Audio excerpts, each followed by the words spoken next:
தேர்வு தயாராகும் அனைத்து போட்டித் தேர்வாளரும் உரிமை சார்பாக இன்னைக்கு ஒரு முக்கியமான கொஸ்டின் வந்து பார்க்க போது வாங்க பர்சன்டேஜ் வந்து பார்க்கலாம் இயர் கொஸ்டின் ஓகேங்களா பாருங்க ரவியின் மாத வருமானம் 12,000 ரூபாய் ஓகேங்களா அவர் சேமிக்கும் தொகை 1,200 எனில் அவர் வந்து பாத்தீங்கன்னா செலவு சேமிப்பு ஆகியவற்றின் சதவீதம் முறையே காண்கன்னு சொல்லியிருக்காங்க இந்த மாதிரி கொஸ்டின் வந்துச்சுன்னா ரொம்ப சிம்பிள் தாங்க ஒண்ணும் இல்ல கொடுத்துக்கிறது எவ்வளவுன்னு பாருங்க மாத வருமானமா இல்ல ஆண்டு வருமானமான்னு பார்க்கலாம் நம்மளுக்கு மாத வருமானத்துல எவ்வளவு சேமிக்கிறாரு 1,200 சேமிக்கிறார் அப்போ நம்மளுக்கு மாத வருமானம் பர்சன்டேஜ் தெரியுங்க அப்போ 12,000 ரூபாய் எவ்வளவு மாதம் ஓகேங்களா மாதம் எவ்வளவு 12,000 ரூபாய் சம்பாதிக்கிறாங்க அது வந்து 100% வச்சுக்கோங்க ஓகேங்களா அப்ப எவ்வளவு சேமிக்கிறாரு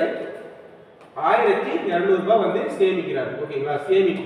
சேமிப்பு ஓகேங்களா அப்போ என்ன கேக்குறாங்கன்னா செலவு மற்றும் சேமிப்பின் சதவீதங்கள் காமிங்கன்னு சொல்லிட்டு கேட்டிருக்காங்க அப்போ செலவு வந்து மீதி எவ்வளவு இருக்குன்னு சொல்லணும் அப்போ இந்த மாதிரி கொஸ்டின் கேட்டாங்கன்னா நம்ம என்ன டைரக்டா என்ன பண்ணலாம் இப்போ இது கொடுத்துக்கிறாங்க பாத்தீங்களா சிம்பிளா சொல்ற பாருங்க 12,000 ஓகேங்களா 12,000 வந்து நம்ம 100% எடுத்துக்கலாம் ஓகேங்களா 12,000 100%னா அது பக்கத்துல ஒரு ஸ்தானத்துக்கு லாஸ்ட்ல இருந்து ஒரு ஸ்தானம் புள்ளி வச்சா நம்மளுக்கு 10% அதுக்கு பக்கத்துல ஒரு புள்ளி வச்சா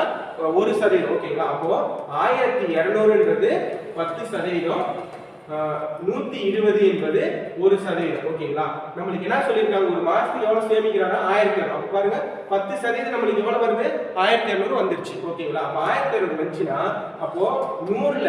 10% எவ்வளவு 1,200 மீதி 90% வந்து அவர் வந்து சேமிக்கிறது எவ்வளவு செலவு செய்வாரு மீதி இந்த 1,200 10% வந்து சேமிப்பார் ஓகேங்களா அப்ப ஆப்ஷன் பாருங்க 90% வந்து என்ன அது நம்மளுக்கு செலவு 10% வந்து சேமிப்பு அப்போ சேமிக்கிறது எவ்வளவு வந்து ஆப்ஷன் பாருங்க ஆப்ஷன் சி ஓகேங்களா அப்போ டைரக்டா அடிச்சுட்டு போயிடலாம் ஃபார்முலா தேவையில்ல நன்றி வணக்கம்